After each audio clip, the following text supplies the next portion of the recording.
Shalom. Oke, tadi lagu tadi uh, saya teringat bagaimana bukan kita yang dipilih sama Tuhan. Bukan kita yang memilih Tuhan, memang Tuhan yang pilih kita. Ya, bagaimana saya bisa dipilih oleh Tuhan sebagai di dalam pelayanan sebagai tentaranya Allah. Itu tidak pernah terpikirkan sama dalam hidup saya bahwa Allah ternyata memanggil saya itu sebagai tentara yang tidak pernah saya imajinasikan atau pernah saya pikirkan. Tetapi ternyata Allah menetapkan saya sebagai hambanya untuk melayani dia di dalam peperangan. Seharusnya kita bangga. Kita pun juga ternyata dipilih oleh Tuhan sebagai tentaranya Allah. Amin. Oke, kita akan bicara masalah malaikat. Karena begini, sedikit sekali orang yang berbicara, pendeta yang berbicara masalah malaikat secara mendetil. Tapi karena Tuhan memberikan pengertian demi pengertian tentang malaikat, akhirnya ya saya semakin ngerti bahwa memang Allah itu pakai malaikat untuk menolong kita. Tetapi orang Kristen apakah otomatis punya malaikat? Ternyata tidak. Gitu. Ternyata tidak. Mereka tidak otomatis mendapatkan yang namanya setelah percaya sama Kristus. Kemudian apakah mereka langsung mendapatkan malaikat? Ternyata enggak. Karena itu butuh yang namanya dia harus meminta. Meminta pun karena ngerti. Nggak ngerti, ya makanya nggak meminta. Contoh si Aki yang pas kemarin pulang, dia ngerti malaikat, dia minta, gitu loh. Ya akhirnya saya doain supaya dia bisa mendapatkan malaikat. Sebetulnya sih tanpa saya nggak bisa, gitu loh. Maksudnya adalah kita semua tuh bisa minta langsung kepada Allah, bukan melalui pendeta. Hanya ngerti dulu aja, ya. Jadi supaya jangan patokannya harus hamba Tuhan, tidak perlu. Karena saya mendapatkan malaikat bukan karena ditumpangin tangan oleh seorang hamba Tuhan, enggak. Tetapi karena ngerti. Gitu. Dulu saya nggak ngerti ada namanya malaikat uang. Sekitar bulan Juli tahun lalu ya, itu saya bicara masalah malaikat-malaikat itu dengan ada 7 malaikat kudus yang saya sudah jelaskan. Nah, apa tuh peranan malaikat masing-masing yang Tuhan tetapkan? Dan malaikat penjaga, malaikat apa? Message Gabriel, Mikael, semacamnya yang lainnya gitu ya. Nah, hari ini saya ingin mengulang, tetapi untuk lebih menekankan masalah bahwa malaikat itu ternyata ada malaikat berkat. Jadi Allah itu bekerja melalui malaikatnya. Coba kita buka dulu. Ibrani 1 ayat 13 sampai 14. Dan kepada siapakah di antara malaikat itu pernah yang berkata, jadi apakah pernah nih ngomong ke malaikat, duduklah di sebelah kananku sampai kau buat musuh-musuh menjadi tumpuan kakimu.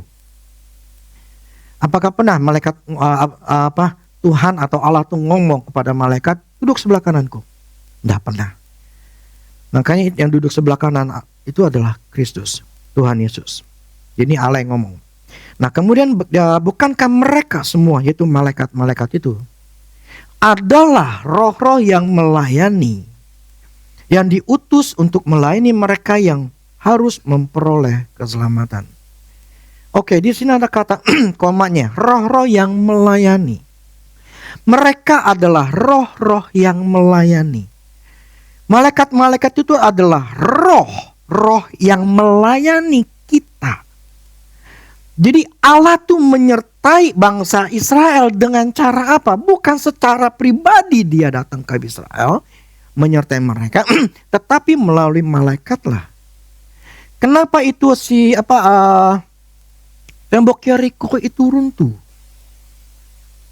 Karena ketika mereka berkeliling 7 kali gitu ya, selama 7 hari itu jadi prinsipnya gini.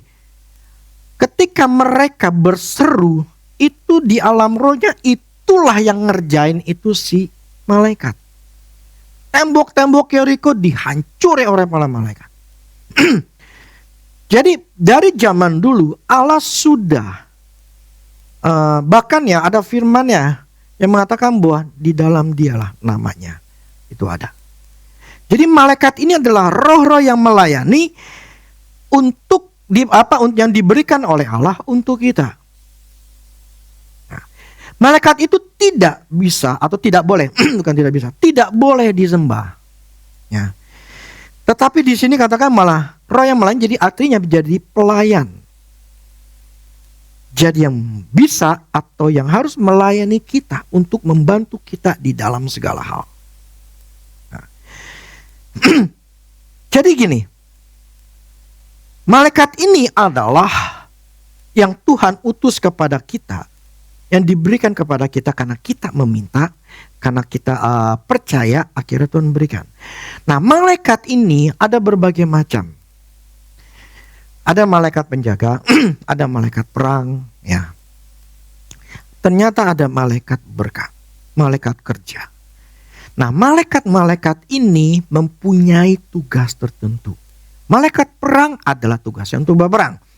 Malaikat penjaga adalah tugasnya menjaga. Gitu loh. Malaikat kesembuhan tugasnya untuk menyembuhkan. Jadi berbagai macam, jadi sesuai dengan fungsi atau tugas yang Tuhan berikan kepada itu malaikat. Ya. Ya, kita tahu seperti Gabriel datang ke Maria, ya, dan sebagainya. Itu menunjukkan memang ada tugas yang diberikan kepada Tuhan. Jadi ada juga tugas yang diberikan sama Tuhan, adalah malaikat uang, malaikat berkat. Malaikat inilah yang diberikan kepada kita. Untuk malaikat ini kerja mencari uang buat kita.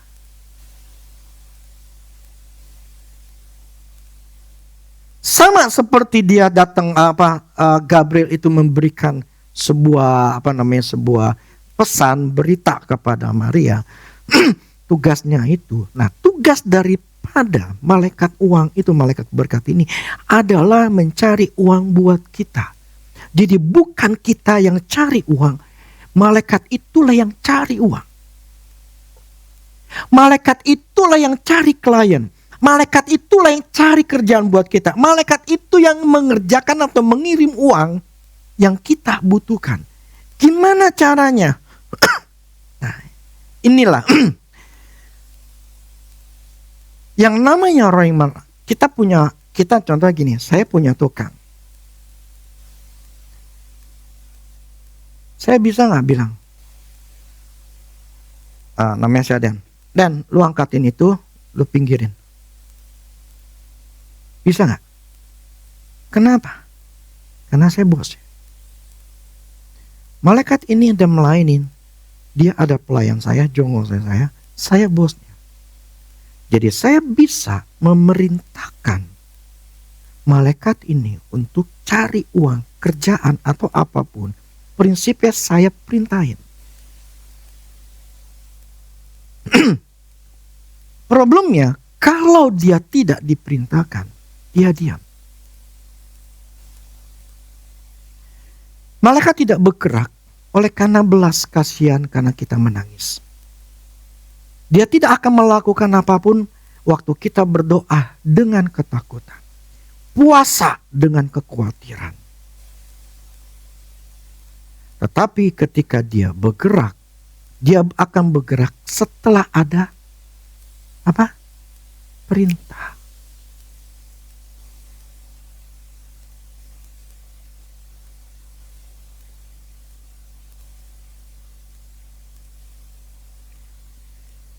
Saya langsung loncat aja di ini nih. Mazmur 103 ayat 20.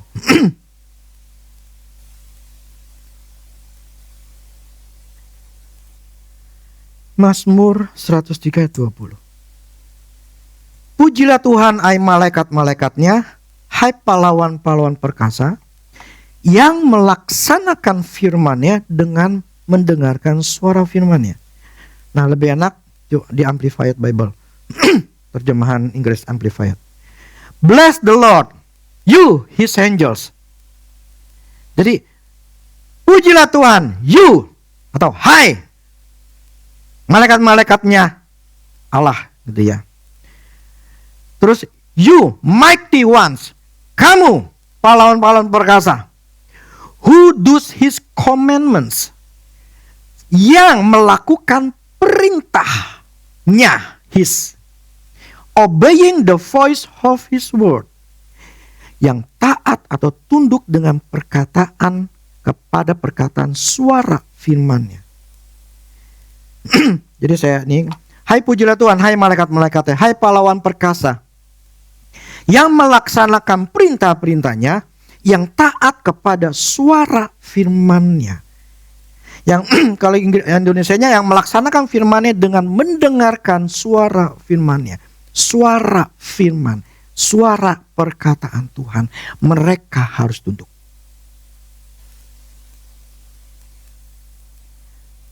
Malaikat hanya tunduk kalau kita ngomong sesuai dengan firman Tuhan. Dia tidak akan tunduk ketika kita mengeluh, ngomel, mempertanyakan Tuhan. Dia tidak akan bergerak. Kenapa? Itu bukan firman-Nya. Bukan firman Tuhan yang dilontarkan oleh orang itu, tetapi yang dilontarkan oleh orang itu adalah keluhan, ketakutan, kebingungan. Si malaikat cuma hanya diam dan tidak akan melakukan apa-apa. Dia akan melaksanakan kalau ada yang ngomong firman. Hai malaikat, firman Allah katakan, cukupkan. Allah akan mencukupkan kebutuhanku. Saat ini aku perintahkan ke malaikat,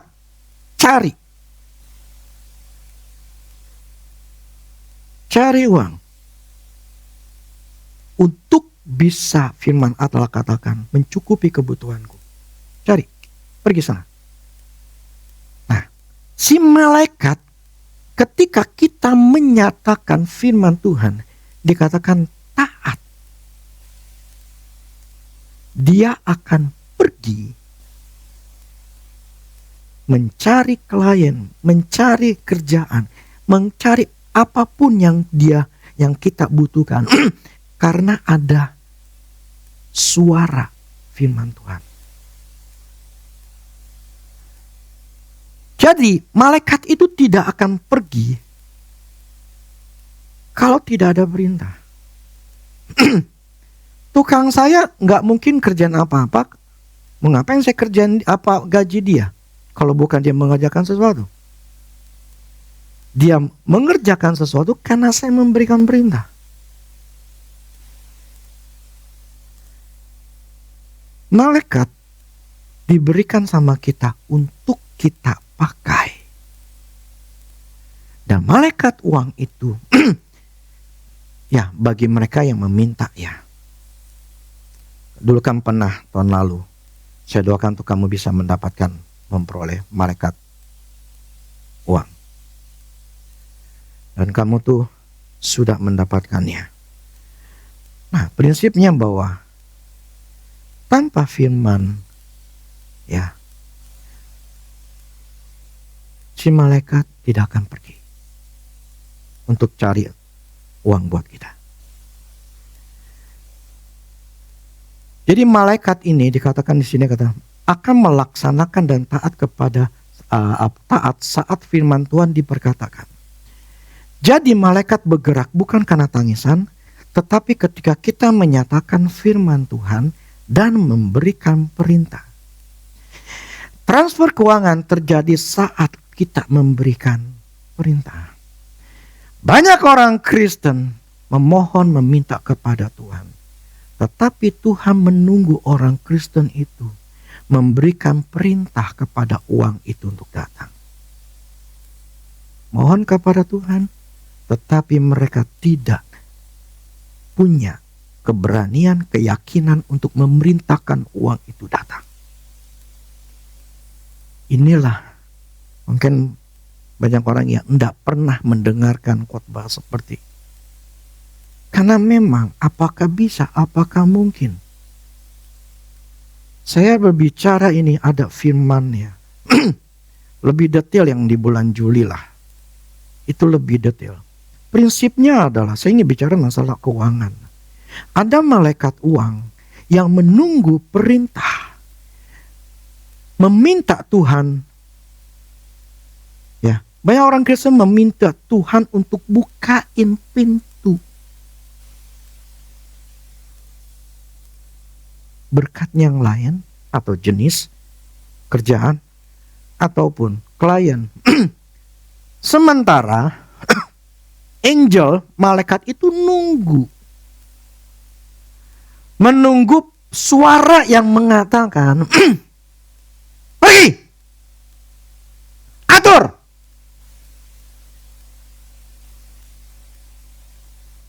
Bereskan semua. Ada apapun juga beresin semua, bersihkan semua hal yang gak benar. Jadi si malaikat itu menunggu ada suara kita yang ngomong.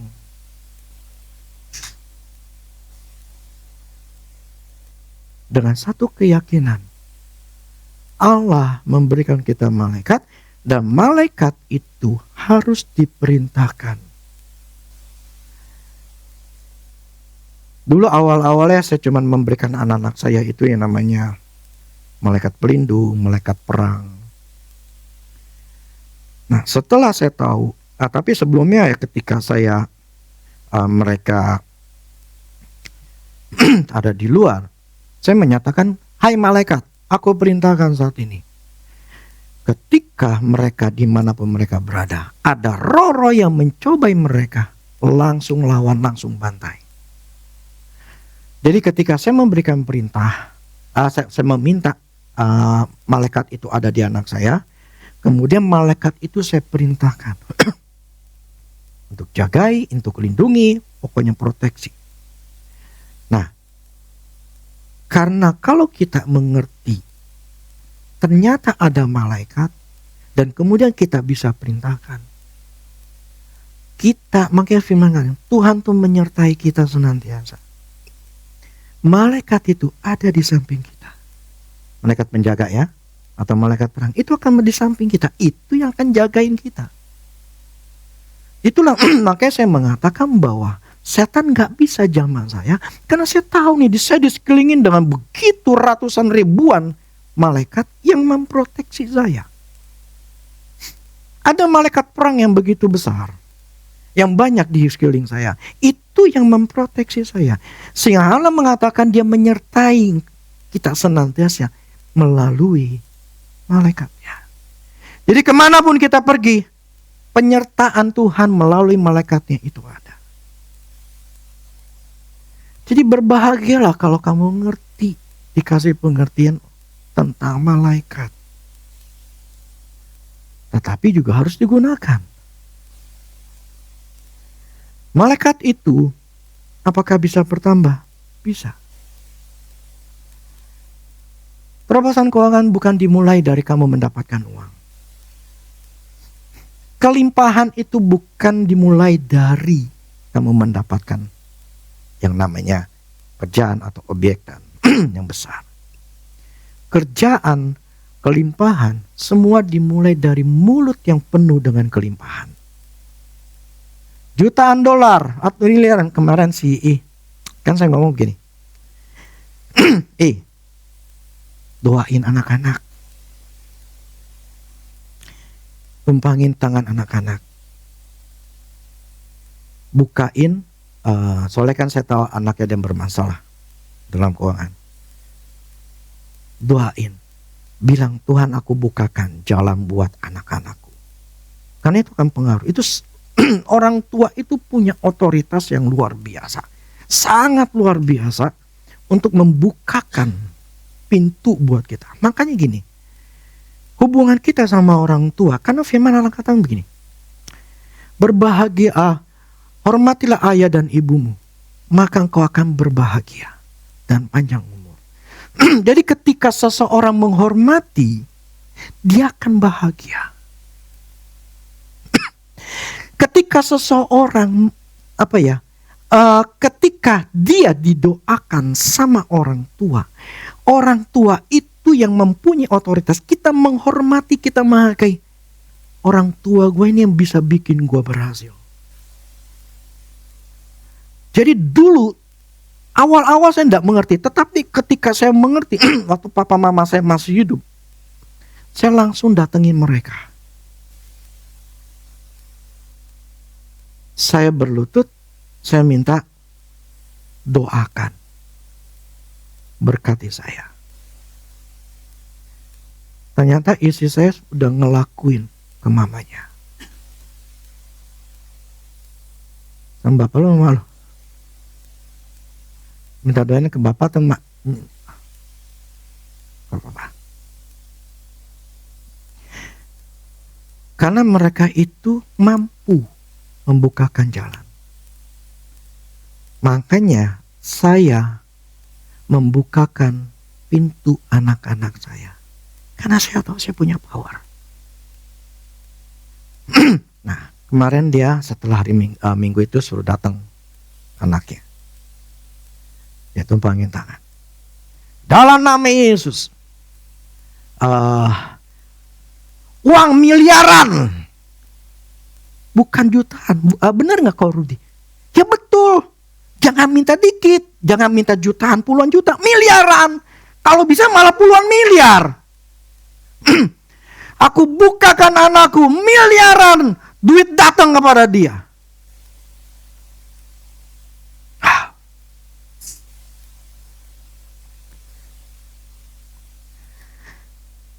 Dan itu emang sebetulnya sebuah hal yang harus kita lakukan.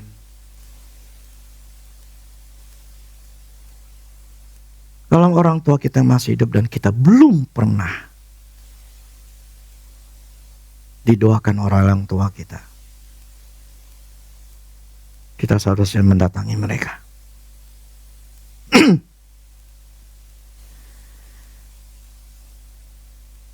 Prinsipnya adalah, coba kita ngomong Anita. Markus 11 ayat 22 sampai 23.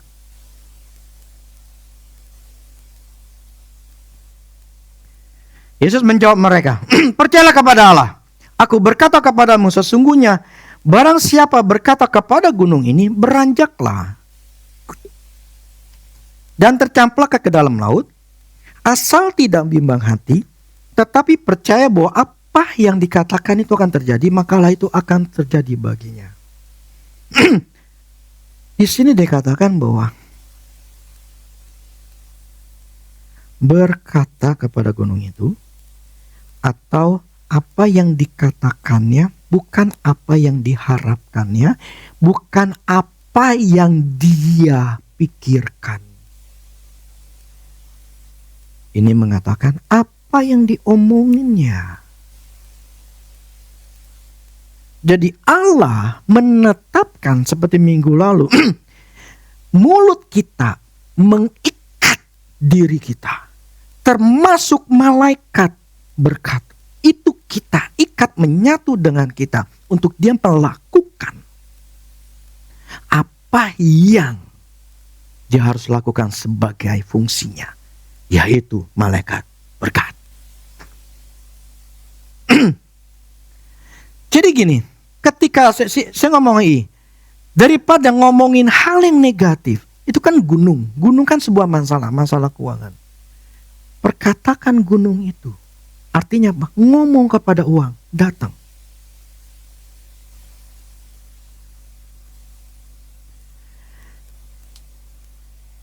Apa yang dikatakannya.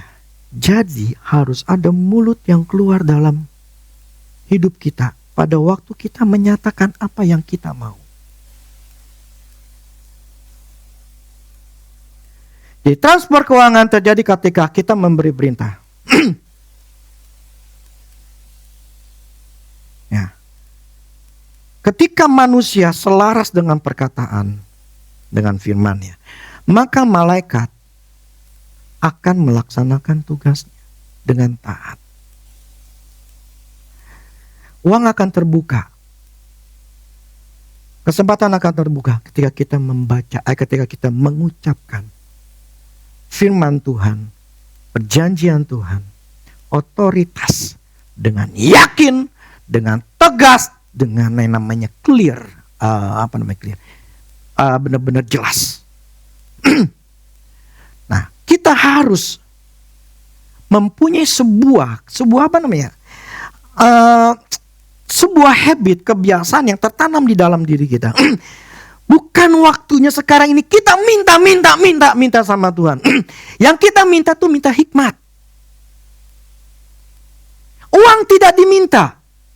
Kerjaan tidak diminta. Klien gak perlu minta. Malaikat cari. Malaikat cari klien. Malaikat berikan aku kerja. Dialah yang harus diperintahkan. Semakin kau yakin, ya, semakin kau yakin, itu malaikat gak cuma satu. Tuhan akan tambahkan. Gini deh, malaikat itu tetap pribadi masing-masing. Maksudnya, misalnya malaikat namanya si Udin. Nah, itu malaikat Udin, ada malaikatnya si Aden, ada malaikatnya si Rustam misalnya. Itu malaikat mempunyai nama-nama, ya walaupun kita nggak perlu tahu namanya apa. Yang saya maksud gini, itu mereka personal. Nah, ketika misal tukang saya, kalau ada kerjaan yang cuma satu doang, maksudnya cuma butuhkan cuma satu orang, dia akan kerjaan dengan sendiri. Contoh, dia lagi ngelas. Dia ngelas aja, ngelas kan cuma hanya dia sendiri. Ada mesinnya, ada alatnya, tinggal ngelas. Dia sendiri. Tetapi ketika dia mau ngelas, itu butuh bentangan yang ada yang pegang di sana, yang satu megang sini. Dia butuh keneknya yang megangin. Jadi kalau semakin pekerjaan semakin besar, itu dibutuhkan malaikat yang lebih banyak.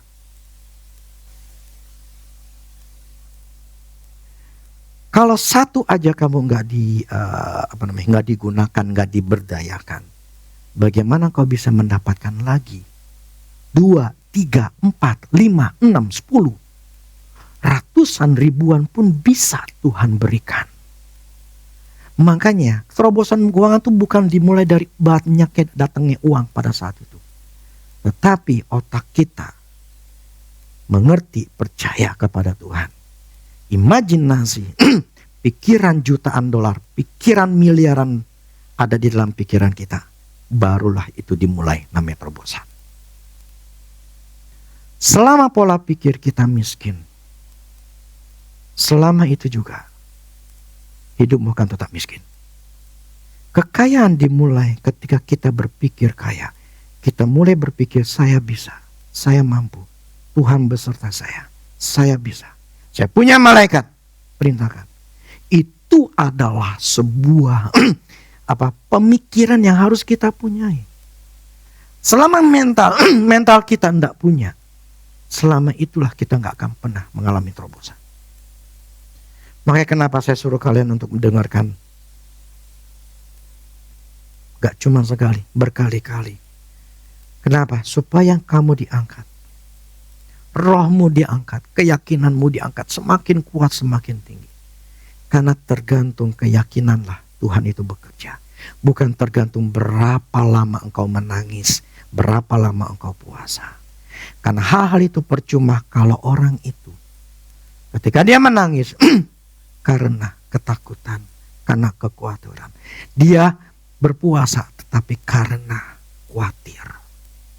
Dan berusaha melakukan puasa, melakukan ini itu. Tujuannya supaya Tuhan itu menjawab. Padahal firman katakan, ini masih banyak gereja. Kenapa? Ayo layani Tuhan, supaya Tuhan jawab doamu. Nah mereka tuh berusaha melayani Tuhan ini, itu, segala macam mereka melayani Tuhan. Dengan tujuan Tuhan itu jawab doa saya. Ya, dulu saya begitu. Karena pengajaran zaman dari dulu tuh memang seperti itu. Saya melakukan puasa, tapi saya hidup di dalam ketakutan, kekhawatiran akan masa depan. Ya. Saya berdoa menangis, saya memohon sama Tuhan. Nothing happens. Karena Tuhan tidak bergerak oleh karena tangisan kita. Tapi Tuhan bergerak ketika ada orang percaya memberikan perintah. Barulah itu terbuka. Amin. Jadi jangan apa ya? Ini ayat tadi ya. Ayub 22 ayat 28. Ayub 22 ayat 28. Apabila engkau memutuskan berbuat sesuatu, maka akan tercapai maksudmu. Dan cahaya terang menyinari jalan-jalanmu. Oke, dalam bahasa Inggrisnya berbeda. You will also declare a thing. Declare, deklarasi. Menyatakan satu hal, a thing. And it will be, yang things itu, established. Artinya akan diteguhkan, dijadikan bagimu. Dan terang itulah akan menyinari jalan-jalanmu. Dimulai apa? Declare.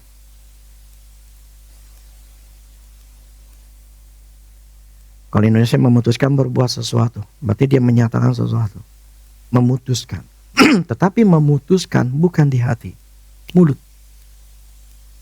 Jadi, di sini jelas sekali yang dibutuhkan daripada kita sebelum Tuhan menyinari, sebelum Tuhan itu menuntun. Yang namanya misalnya dalam kegelapan, kan orang-orang itu yang belum ngerti itu kan, maksud dalam keadaan susah kan itu kelihatannya gelap. Karena sesuatu kayaknya mesti ngeraba nggak jelas. Tetapi ketika kita di firman katakan, declare, nyatakan. Dengan berani, dengan yakin. Nanti Tuhan akan teguhkan. Kemudian yang tadi kamu gelap, jalan kamu mulai ada senter. Ada cahaya yang menuntun jalanmu. Misalnya, Tuhan menuntun kamu, ada gerakan hati, kamu pergi ke sana. Atau kita mau gak mau seperti pergi ke suatu tempat. Dan ketika pergi suatu tempat, disitulah kita ketemu. Ketemu orang, ketemu kesempatan. Kemudian kesempatan itulah yang memberkati kita. Jadi dia akan menyinari, menuntun jalan-jalan kita. Dia akan bawa kita kemana. Sebelum itu terjadi, kita mesti declare. Amin. Declare. Menyatakan.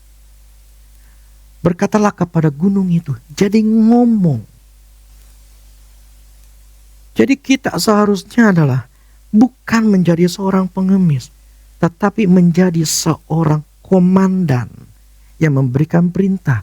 Sebagai seorang majikan yang memberikan perintah kepada suruhan kita.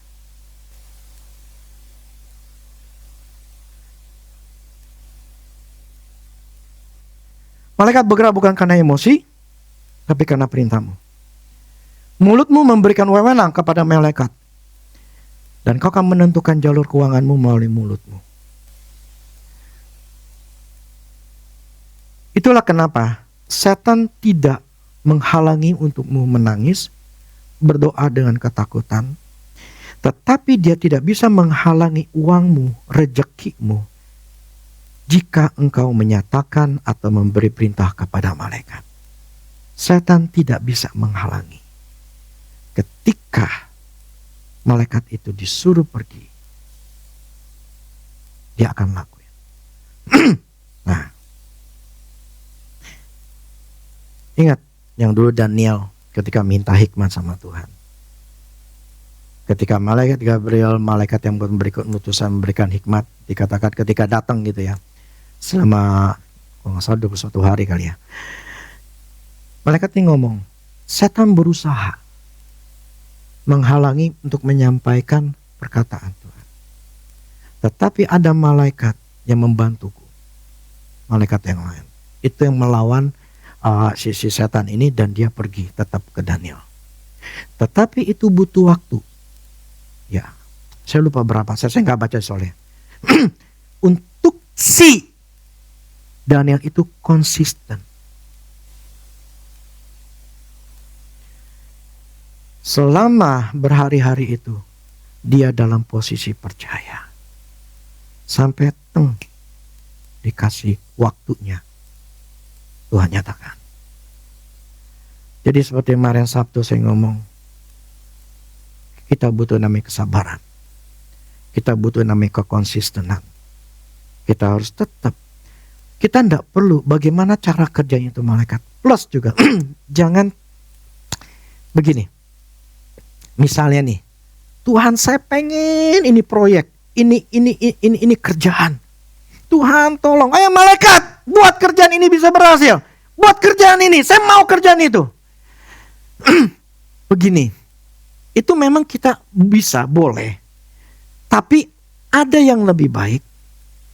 Kita tidak perlu spesifik seperti itu. Kita cuma ngomong, malaikat, cari uang, cari kerjaan. Dan kalau memang ini kerjaan buat saya, lakuin, cari. Bereskan semuanya biar saya dapat. Tapi kalau bukan, gak apa-apa. Pokoknya lu cari. Nah, akhirnya malaikat itu bersifat umum. Ngerti? Bersifat umum. Jadi apapun dia bisa carikan yang memang Tuhan sudah sediakan buat kita. Tapi kalau kita menginginkan satu spesifik, kalau itu kehendak Tuhan. Kalau bukan, gak dapat. Jadi lebih baik bicara secara umum atau menyerahkan kepada Tuhan. Tuhan, aku serahkan semua dalam tangan. Kalau memang kehendak aku mendapatkannya, aku boleh dapatkan. Tapi kalau enggak masalah. Artinya apa? Kita enggak memegang itu uang yang kita harapkan. Tapi kita menyerahkan kepada Allah untuk menyelesaikan masalah kita. Amin. Terus ada yang mengatakan gini, malaikat kan itu bukannya urusan spiritual aja atau urusan kerohanian. Tuhan mengirimkan malaikat mengantarkan perbekalan makanan kepada Elia selama masa kelaparan. Tuhan juga mengutus malaikatnya ketika Petrus di penjara. Itu bukan hal secara rohani. Ya mungkin berpikir kayak Gabriel itu kan secara rohani tuh ngomong mengenai hal-hal roh gitu ya, mengenai pesannya Tuhan. Tetapi banyak di dalam Alkitab ini Tuhan menyatakan mengirim malaikat. Jadi bukan secara rohani saja, tapi secara fisik yang kita butuhkan dalam keuangan. Itulah, itu mampu kita bisa. Kalau kita ngerti, kita percaya ini memang malaikat berkat itu memang ada. Setan tuh bisa menghalangimu, ya, menghalangi rezekimu. Jika dia bisa menghalangi mulutmu.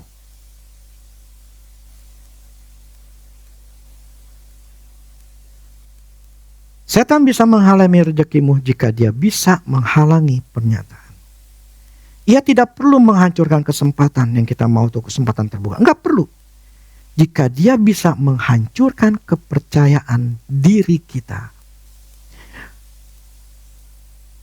Dia cuma bisa menghancurkan kepercayaan dirinya, diri manusia. Nggak perlu tuh di kesempatan itu dihancurin. Nggak perlu. Dia hancurin dulu yang namanya kepercayaan. Tuhan kapan? Tuhan bagaimana? Dihancurin itu. Maka berkat itu terhalang. Anggap. Itulah cara kerjanya setan. Pengertian ini, ya, yang banyak orang tuh tidak mengerti.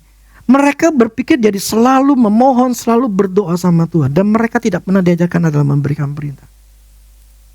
Hidup mati kita dikuasai lidah. Lidah kita menentukan apa yang kita inginkan. Dan kita mempunyai otoritas di mulut kita. Ya.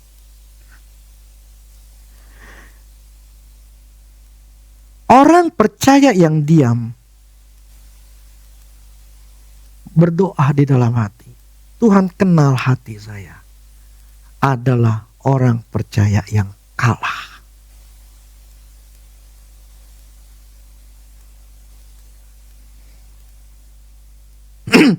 Orang percaya yang diam adalah orang percaya yang kalah. Kalah. Dia cuma hanya berdiam. Tuhan tahu hati saya. Aku memohon kepada Tuhan. Sebetul itu ya dikalahkan sama setan. Dia akan menghalangi itu orang Kristen untuk tidak mengucapkan kata-kata iman. Kata-kata yang memberikan perintah. Dia tahan. Jadi dia memutuskan perubahan dalam hidup kita. Mulut. Dulu saya pernah tanya, Tuhan, saya tahu saya punya ada kekurangan di dalam roh pengandian, buah roh pengendalian diri. Walaupun saya orang yang sabar, tetapi ada hal tertentu saya nggak sabar.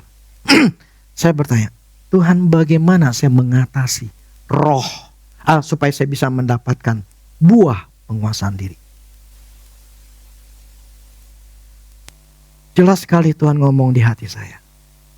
Dengan caranya, dengan kamu memperkatakan. Waktu ngomong di dalam hati saya begitu, saya memperkatakan aja itu bisa. Bisa. Karena hidup kita disetir oleh mulut kita. Jadi, untuk merubah hidup kita, misalnya kita orang emosi, kita mudah menangis, mudah ini. Kamu katakan dalam nama Yesus, aku menyatakan diriku aku ini adalah orang yang sabar. Aku bisa mengendalikan diri. Aku tahu apa yang harus aku lakukan. Aku tidak hidup di dalam emosi. Itu kita omongin. Itulah yang merubah, menyetir hidup kita menuju ke sana. Tapi kalau kita selalu ngomong, ya tahu sendirilah. Saya tuh orangnya minder. Saya biasanya minder. Ini Christine gak ada sih. Kan waktu dimimpin dia ngomong. Ingat? Saya ini orang yang minder. Saya gak percaya diri. Ketika dia omongin terus menerus, jadilah itu seperti itu. Karena kau menyatakan dirimu seperti apa. Yang tidak sesuai firman. Terjadi.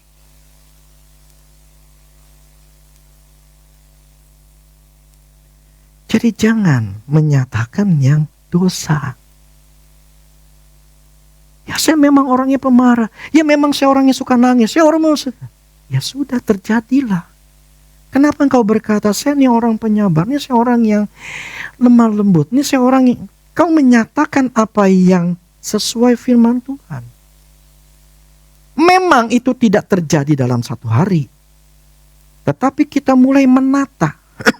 Hidup kita, otak kita akan perlahan-lahan akan di reset ulang. Bisa.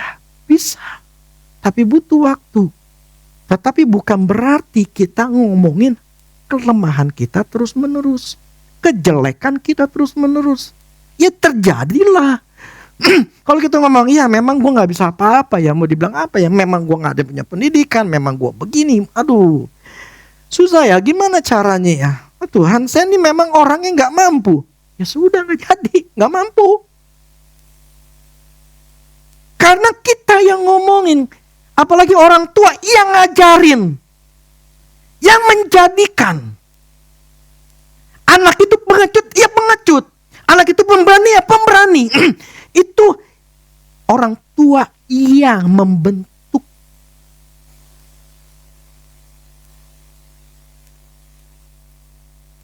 Seorang anak itu dibentuk oleh orang tua. Bagaimana itu anak itu nanti kelaknya? Itu karena orang tua yang membentuk. Dan ketika dia mengiyakan seorang anak yang hidup dalam ketakutan, dalam kekhawatiran, mengiyakan. Oh iya ya, oh kamu takut di situ. Ya udah, kamu jangan di situ dah. Kamu kan takut di situ. Ya udah jangan. Ya udah, kita ke sini. Artinya kita menciptakan atau membiarkan ketakutan itu tetap ada di dalam anak itu. You create ini anak seorang pengecut.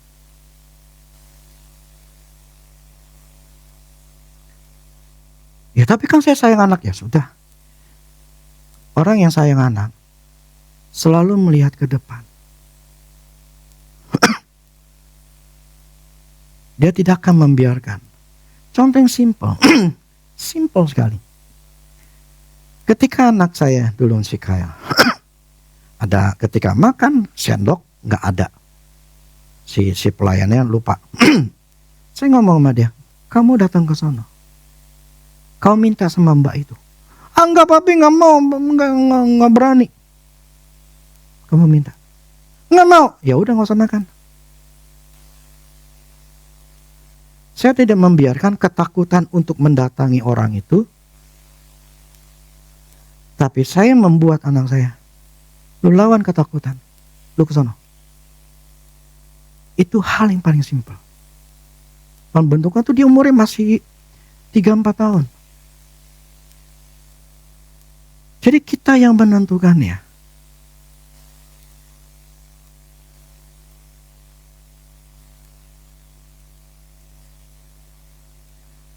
Oke, saya balik lagi. Setan bisa menghalangi rezekimu jika dia bisa menghalangi pernyataanmu.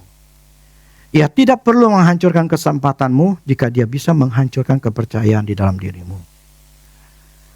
Orang percaya yang diam adalah orang yang percaya yang kalah. Jadi kita mulai hari ini sebetulnya, atau dalam berapa sebulan 2 bulan ini, kita harus berbicara sebagai ahli waris perjanjian, covenant. Harus bicara seperti seorang komandan, seperti majikan yang perintahkan itu malaikat. Kamu harus bicara sebab apa? Untuk seperti orang malaikat yang seperti seseorang yang dimana malaikat itu harus dengerin suara perintahmu. Ucapkan dengan lantang. Berikan wewenang, berikan perintah kepada si malaikat ini dengan kata-kata kita. Dan kita menyatakan peningkatan keuangan segala macam. Nyatakan rezeki terbuka, nyatakan kelimpahan melalui perjanjian. Makanya kenapa tuh kemarin beberapa minggu lalu saya bicara perjanjian. Nah, perjanjian itu apa yang menjadi milik kita, kekayaan, kelimpahan segala macam, itu saya sudah ajarkan, itu perjanjian kita. Artinya sesuatu yang bisa kita terima. Jadi namanya orang kaya itu tidak khusus.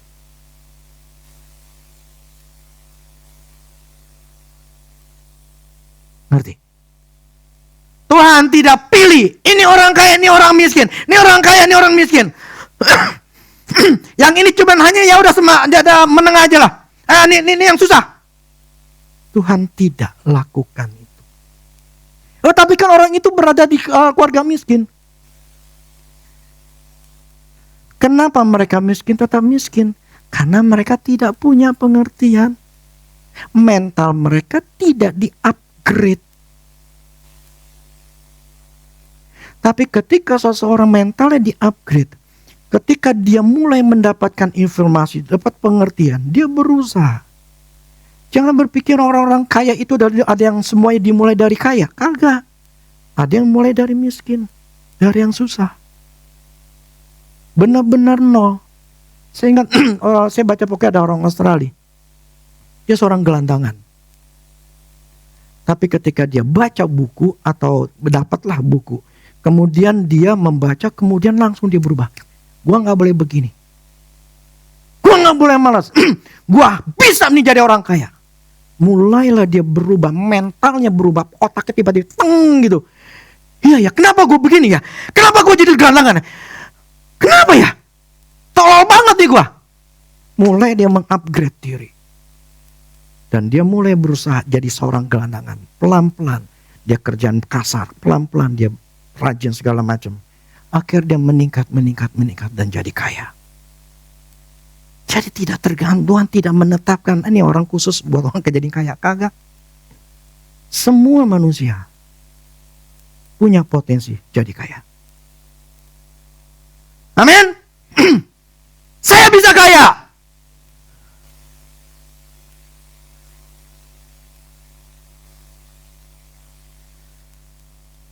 Jutaan dolar tidak akan dimulai dengan deposito jutaan dolar. Tetapi dimulai dari kata-kata yang bernilai jutaan dolar. Masa depanmu tidak menunggu transfer uang. Masa depanmu itu menunggu transfer kata-kata. Apa yang kau nyatakan? Sama seperti seorang, Tuhan memberikan sebuah wilayah, atau contohlah si raja gitu ya. Ketika dia menetapkan si Udin, lu megang bagian selatan. Dengan apa? Perkataan.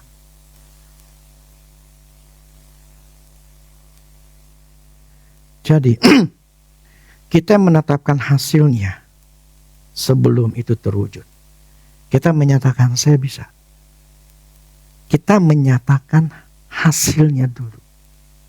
Makanya hidup karena percaya, bukan karena melihat. Kalau orang yang melihat situasi kondisi, aduh gue begini, aduh gue begitu, ini kondisi Indonesia lagi gak bagus. Kita hidup bergantung dengan apa yang kita lihat. Sedangkan orang percaya tidak bergantung itu. Dia melihat Tuhan, dia tahu ada malaikatnya, dia yang cari uang. Bagaimana caranya gak perlu pikirin. Dia akan cari. Amin. Jadi perkataan kita, ya, malaikat tidak dapat memaksakan kelimpahan itu datang. Sementara mulutmu percaya akan kekurangan, ngomong kekurangan. Ini malaikat diam. Ucapkanlah apa yang telah ditetapkan oleh surga.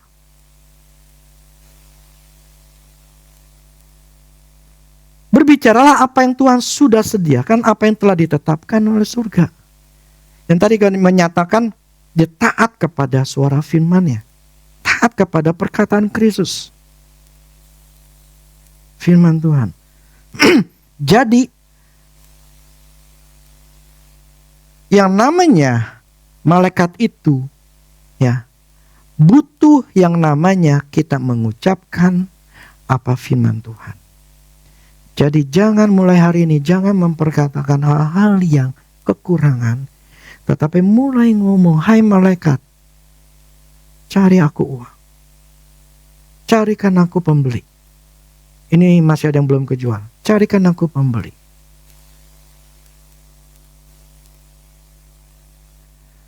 Dan berikan yang namanya, jangan membatasi malaikat, karena malaikat itu bisa melakukan dengan berbagai macam cara. Yang tadi saya katakan, ini saya mau orderan ini, jangan. Prinsipnya adalah malaikat itu bisa membuka kesempatan sana, dia melakukan A, dia melakukan B, dia melakukan C, dia bisa lakukan banyak hal. Kita tidak perlu membatasi seperti ngajarin gitu loh.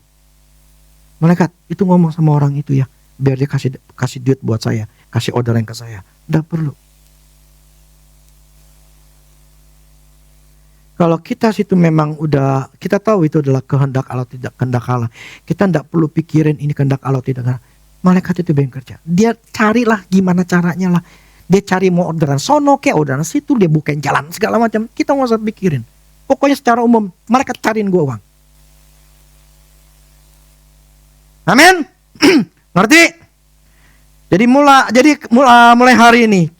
Ya, ini saya bicara malaikat ini yang kalau dulu pernah saya omongin, tetapi saya bicara lagi hari ini supaya diingatkan kalian. Jadi kalian tuh sudah punya malaikat. Perintahkan malaikat itu dengan keyakinan. Bukan kemudian nanya lagi begini, malaikat itu udah jalan belum ya? Udah kerja belum ya? Gimana taunya malaikat kita kerja? Bagaimana kita tahu bahwa dia tuh sudah pergi? Taunya dari apa? Karena kita percaya, udah titik.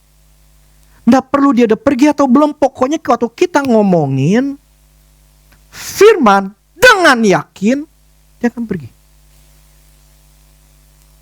Amin. Berkatakan aja, perintahkan. Itu tukang saya kalau saya bilang angkat dia. Emang dia bisa ngelawan saya? Lu ngelawan gue pecat.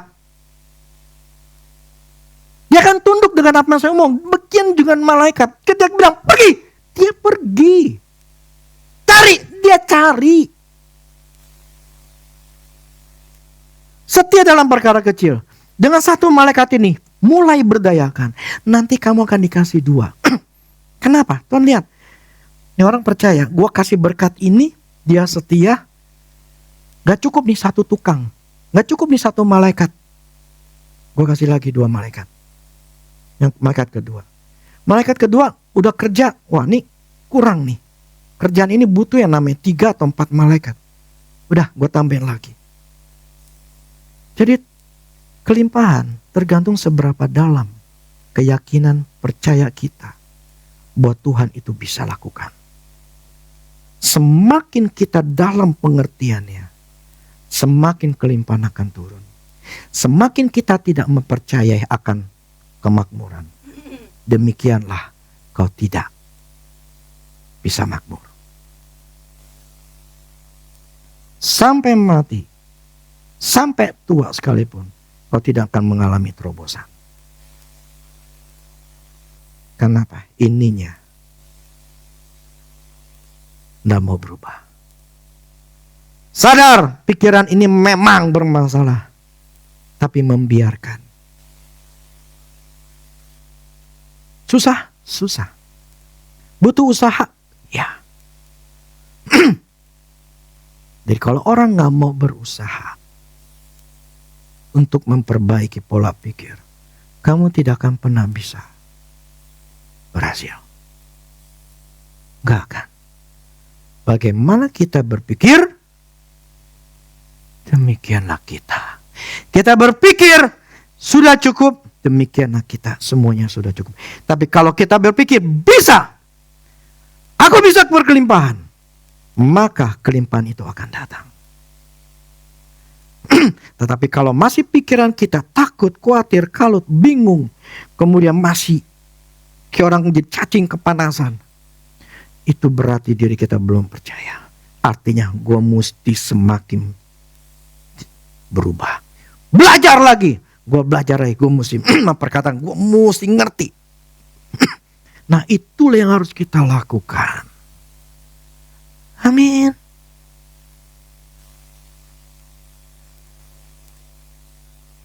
Nggak bisa. Kalau kita nggak merubah pola pikir kita, nggak bakal bisa.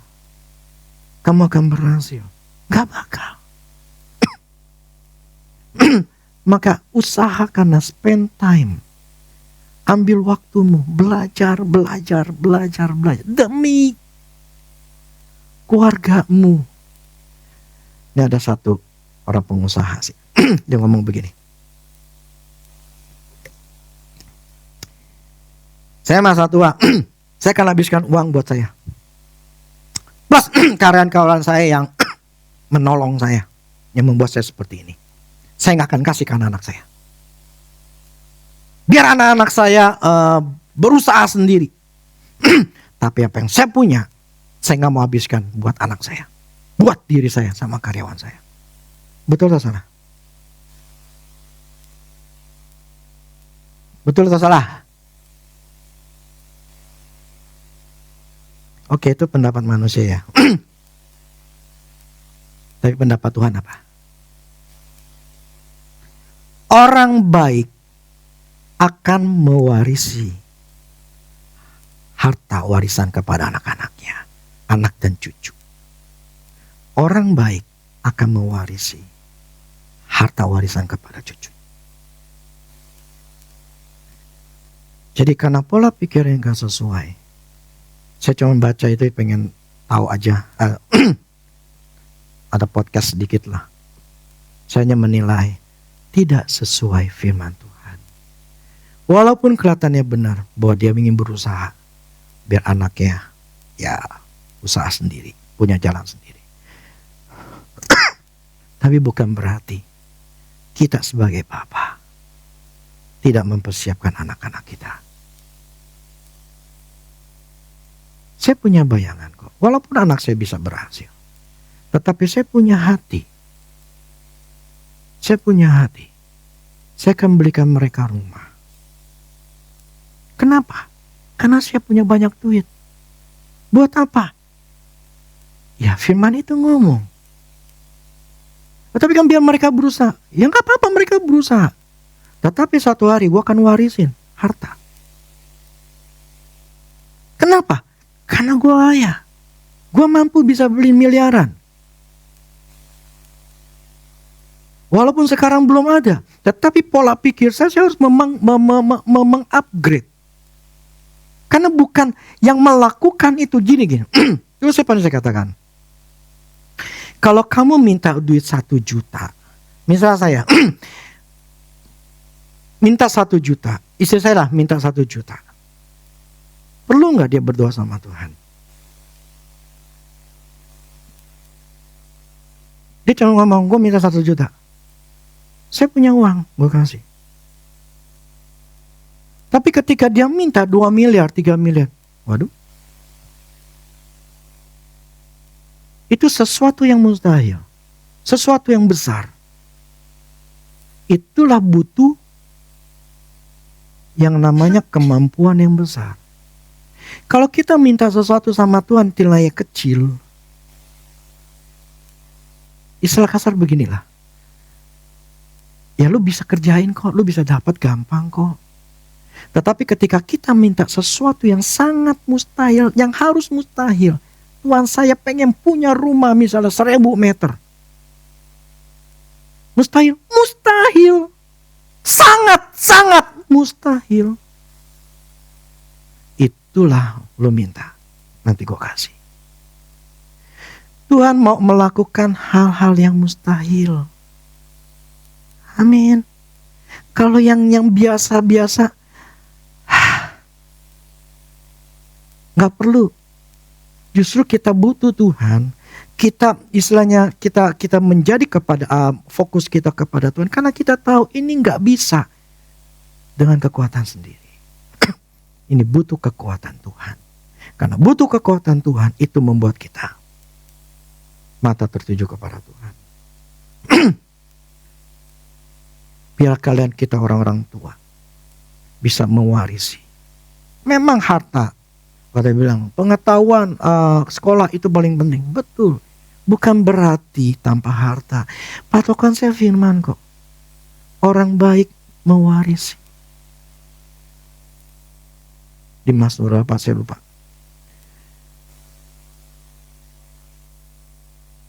Ya ini tergantung iman percaya masing-masing sih.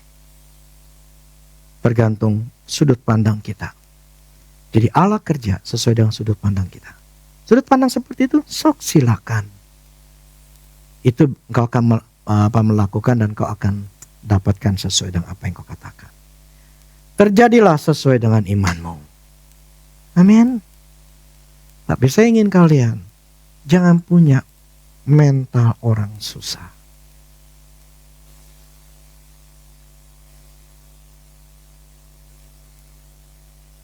Punyalah mental orang kaya, orang berhasil, orang yang mampu. Wah kita harus rendah hati. Enggak, kita menyatakan apa yang firman Allah katakan. Kita menyatakan apa yang perjanjian Tuhan kepada kita. Itu yang kita omongin. Itulah kenapa setan berusaha mencegah orang-orang Kristen supaya tahu tentang kemakmuran. Berapa banyak orang benci mengenai teologi kemakmuran. Dan mereka tidak membuka diri tentang kemakmuran.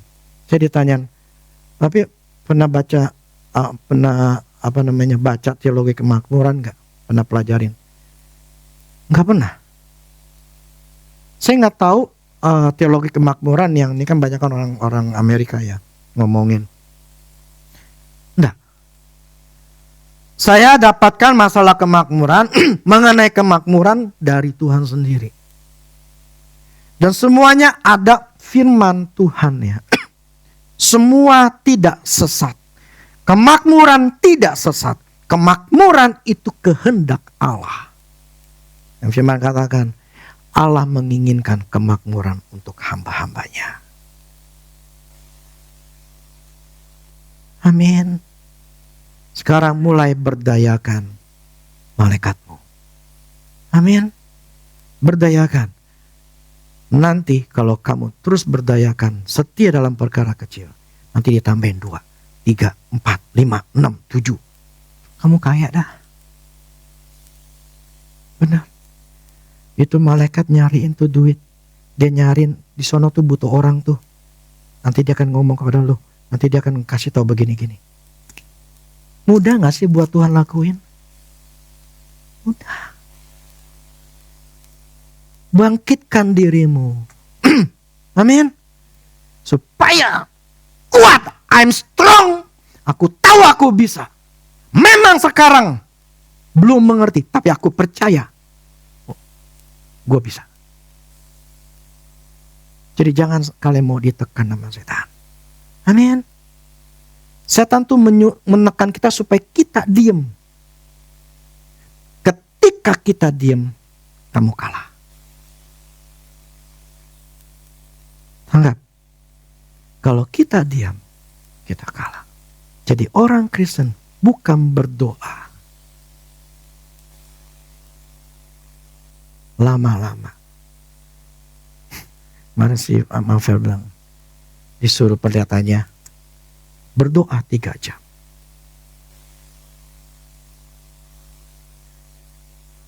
Ya berdoa, diam aja 3 jam. Siapa yang mau 3 jam? Angkat tangan, maju ke depan. Yang 2 jam, yang bisa 2 jam aja, angkat tangan, sejam. Itu pengajaran dulu. Saya yang masih ngomong ya. Saya gak berdoa. Berdoa itu konotasinya adalah meminta sama Tuhan. Yang saya lakukan setiap hari adalah belajar firman Tuhan.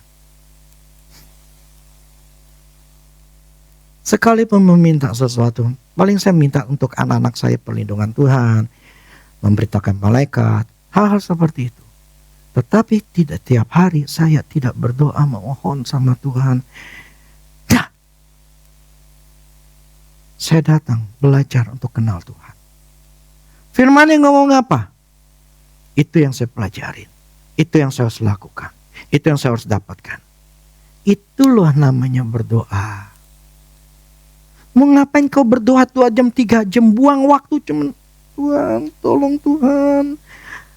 Segala macam gitu loh. Si Paulus pernah ngomong, firman penginjilan. Bagaimana orang bisa tahu Injil kalau dia gak pernah dengerin? Gimana orang bisa dengerin kalau gak ada yang diutus? Artinya ada sebuah tindakan-tindakan yang harus dilakukan oleh manusia. Bukan manusia itu cuma hanya berdiam diri. Percaya saya, dulu saya pernah lakuin soalnya. Dulu saya berlutut 4 jam. Pengen dengar suara Tuhan, berlutut 4 jam. Itu dengkul beneran. Percuma. Memang saya mendapatkan damai sejahtera. Tetapi itu bukan solusinya yang saya dapat.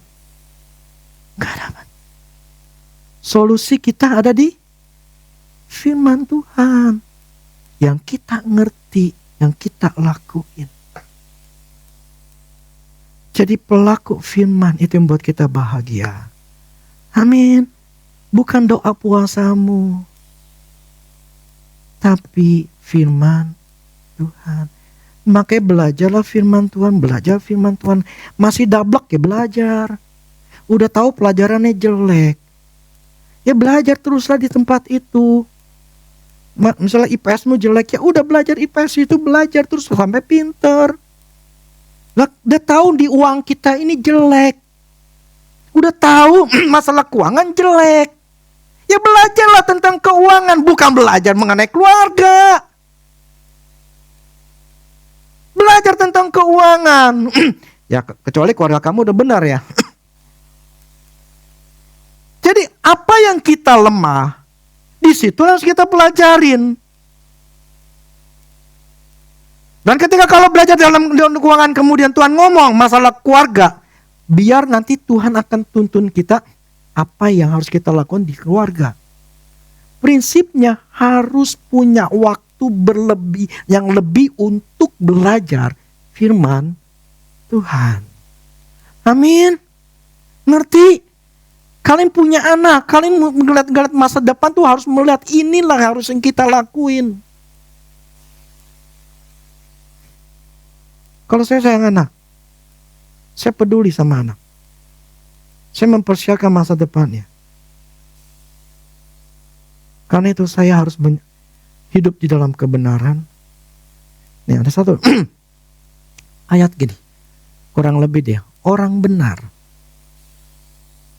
Ya, orang benar itu akan di Amsal ya, itu akan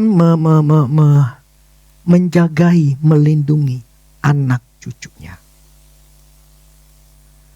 Berbahagialah orang benar, dia akan melindungi atau memberkatilah kurang lebih gitu anak cucunya. Artinya, saya hidup benar, anak-anak saya, cucu saya pasti bahagia. Kita nih orang tua yang akan menentukan anak kita kayak apa. Ya, kita.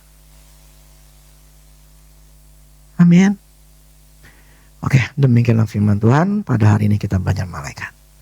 Supaya kita menyadari bahwa malaikat itu memang sudah kita punyai. Dan kita harus memberikan perintah kepada malaikat itu untuk mencari uang buat kita. Karena malaikat diutus oleh Tuhan untuk bisa menolong, membantu kita. Amin. Oke, yuk musik.